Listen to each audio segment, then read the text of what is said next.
The installation, The Burn, was inspired by this image of the 2019 bushfires in the Blue Mountains of Australia. More personally, the stories across Worimi and Dharawal country, coastal areas north and south of Sydney heavily impacted by the fires. These events took place a year after I moved with my family from Australia to Saint-Denis, the northern suburbs of Paris. I set about drawing up and then weaving a large 3D skirt across 3 looms against the images of the fires. I had one loom at my studio alongside other artists at La Orfèvrerie, the old Christoffel factory in Saint-Denis, a second loom at the local art school where I was studying textiles and weaving, and a third at home.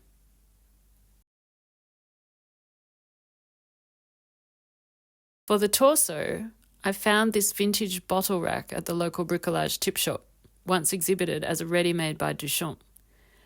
I used as much second-hand wool for the skirt pieces as possible and manually sewed the 3 woven skirt pieces together based on a handmade pattern.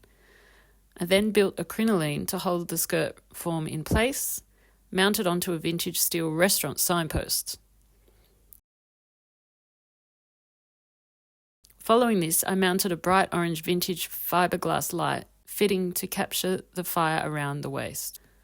The resulting form is a landscape dress transforming into a smoking chimney, ash remnants at the base, smoke releasing through the neck, and my film Après le Brûlure, After the Burn, flickering across the torso and fully shown across the wall behind.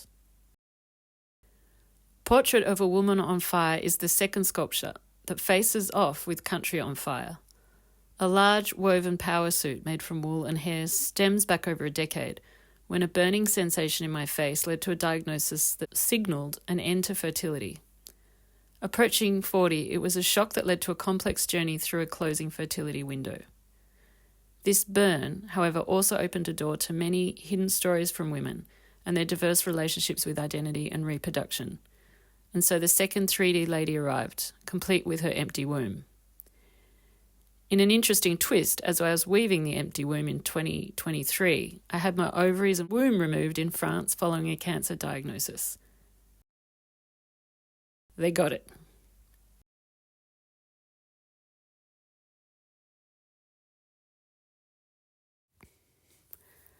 I then carted the works to Lilo, a site on the Ile de Saint-Denis run by the association Halage. Lilo rehabilitate what was polluted industrial wasteland into an exemplary area of biodiversity, incorporating organic recycling business The Alchemists and social enterprise Fleurs de Halage. And so, in partnership with the composters, a pre-installation smoking ceremony for La Brûlure was held. For the exhibition, the 2 works face off with each other, interspersed with 2 film projects. For Après le Brûlure, I superimposed ghost-like versions of the woolen sculptures into footage I had taken on a visit to Australia 2 months after the 2019 bushfires, and 1 month before COVID was to arrive.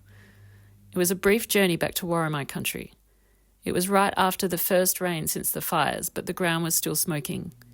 It left a strong impression, including a sense of nature's resilience in the face of tragedy.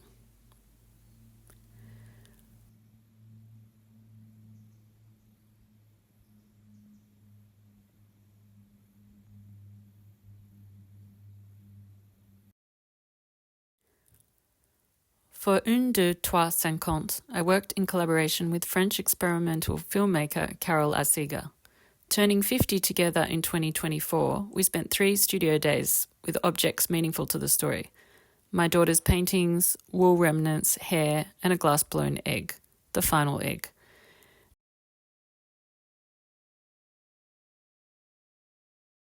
And so a female journey from 0 to 50 came to life.